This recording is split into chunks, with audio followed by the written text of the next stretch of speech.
সম্মানিত ভিউয়ার্স, আসসালামু আলাইকুম। আশা করি আপনারা সকলেই অনেক বেশি ভালো আছেন। আজকের ভিডিওর যে আলোচ্য বিষয় সেটি আপনারা নিশ্চয়ই থাম্বনেল দেখেই বুঝতে পাচ্ছেন যে ১৯তম শিক্ষক নিবন্ধনের যে বিজ্ঞপ্তি সেটি খুব অল্প সময়ের মধ্যেই প্রকাশিত হবার কথা। তবে যে বিষয়টি নিয়ে আমি আপনাদের সামনে হাজির হয়েছি সেটি হচ্ছে যে নিবন্ধন এই বিষয়টি কিন্তু আর থাকছে না। তবে পদ্ধতি হয়তো একই রকম থাকতে পারে, কিন্তু নিবন্ধন যে নামটি এটি হয়তো আর থাকবে না, এটি অন্য কোনো নামে আসবে এবং সরাসরি যে নিয়োগ প্রক্রিয়া সেটি কিন্তু হবে। এটি সত্যিকার অর্থেই আসলে একজন নিবন্ধনধারীর চাকরি পেতে যে হ্যাসেলগুলো পেতে হয় সেগুলোর কিন্তু অবসান ঘটতে যাচ্ছে এবং এইখানে নতুন যে সিস্টেম বা নতুন যে ওয়েটা আসবে সেইটা কিন্তু অবশ্যই আমি মনে করি যে চাকরি প্রার্থীদের জন্য ভালো হবে।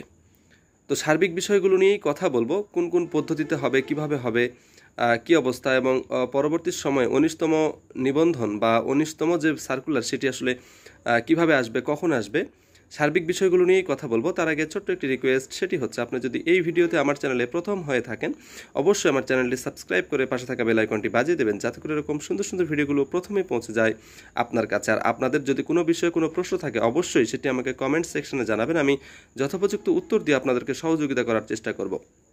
এছাড়াও আপনারা আমাদের এই চ্যানেল থেকে প্রাথমিক শিক্ষক নিয়োগ, শিক্ষক নিবন্ধন, বিসিএস এবং ব্যাংক জব সংক্রান্ত সকল ধরনের আপডেট তথ্যগুলো সবার আগেই পেয়ে যাবেন।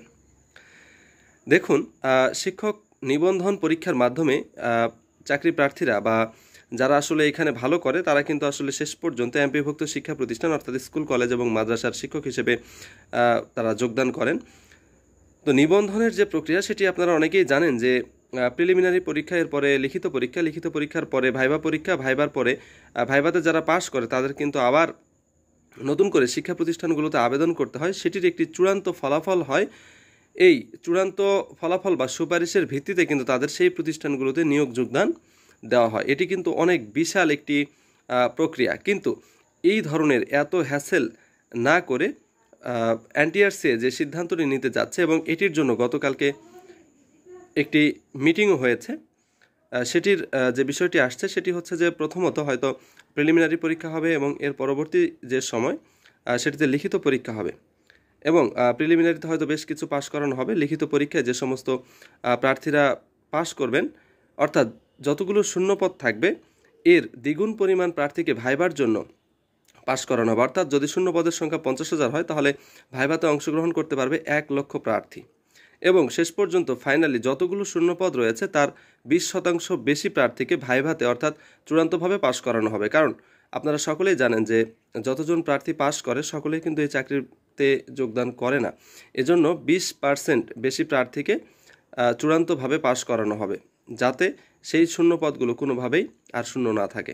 তো এই যে প্রক্রিয়া, এইখানে কিন্তু আসলে অনেকেই দেখুন ১ থেকে ১২তম পর্যন্ত যারা চাকরি প্রার্থী ছিলেন তারা কিন্তু চূড়ান্তভাবে পাশ করার পরেও তারা আসলে শেষ পর্যন্ত অনেকেই চাকরিটি পাননি, যেটির জন্য অনেক আন্দোলন থেকে শুরু করে অনেক কিছুই হয়েছে। কিন্তু এই যে প্রক্রিয়া এটি চলে আসলে যারা পাশ করবে প্রত্যেকেরই ইনশাল্লাহ চাকরিটি হয়ে যাবে। তো আমি মনে করি পাশ করার পরে যে চাকরি হচ্ছে না বা মার্কস কম, এই যে বিষয়টি এটি থেকে কিন্তু মুক্ত হওয়া যাবে এবং এটি থেকে মুক্তি পাওয়া যাবে। তো এটি একটি অনেক ভালো সিদ্ধান্ত এবং এটির জন্য যে নীতিমালা বা কোন কোন বিষয়গুলোর উপরে পরীক্ষা হবে, কত নম্বরের পরীক্ষা হবে, প্রিলিমিনারি পরীক্ষা কিভাবে হবে এবং প্রিলিমিনারি পরীক্ষার পরে লিখিত পরীক্ষা হবে কিনা বা সেটির যে সিস্টেম সেটি কিন্তু খুব স্বল্প সময়ের মধ্যে মিটিং করে অর্থাৎ কমিটি একটি তৈরি করা হবে এবং এই কমিটি সিদ্ধান্ত নেবে যে এই পরীক্ষাটি আসলে কিভাবে হবে। এর পরবর্তীতে চূড়ান্ত সিদ্ধান্তটি হবে এবং ১৯তম নিবন্ধন বলেন অথবা ১৯তম শিক্ষক নিয়োগের যে বিজ্ঞপ্তিটি সেটি কিন্তু আসলে প্রকাশিত হবে।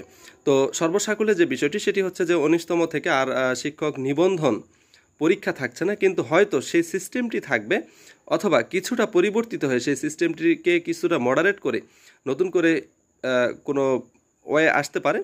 তো এই ছিল মূলত আজকের আলোচনা। আপনারা যারা ১৯তম শিক্ষক নিয়োগ পরীক্ষায় অংশগ্রহণ করবেন তারা এখন থেকেই আপনাদের যে প্রস্তুতি সেটি আপনারা নিতে থাকুন। দ্রুততম সময়ের মধ্যেই কিন্তু এই বিজ্ঞপ্তিটি প্রকাশিত হবে। এই ছিল মোটামুটি আজকের ভিডিওটি। ভিডিওটি যদি ভালো লেগে থাকে অবশ্যই আমার ভিডিওটিতে লাইক দেবেন, ভিডিওটি শেয়ার করে আমাদের সাথেই থাকবেন। দেখা হবে পরবর্তী ভিডিওতে। সেই পর্যন্ত সকলেই ভালো থাকবেন, সুস্থ থাকবেন। সকলের জন্য অনেক অনেক দোয়া, অনেক অনেক শুভকামনা। আসসালামু আলাইকুম ওয়া রাহমাতুল্লাহি ওয়া বারাকাতুহু।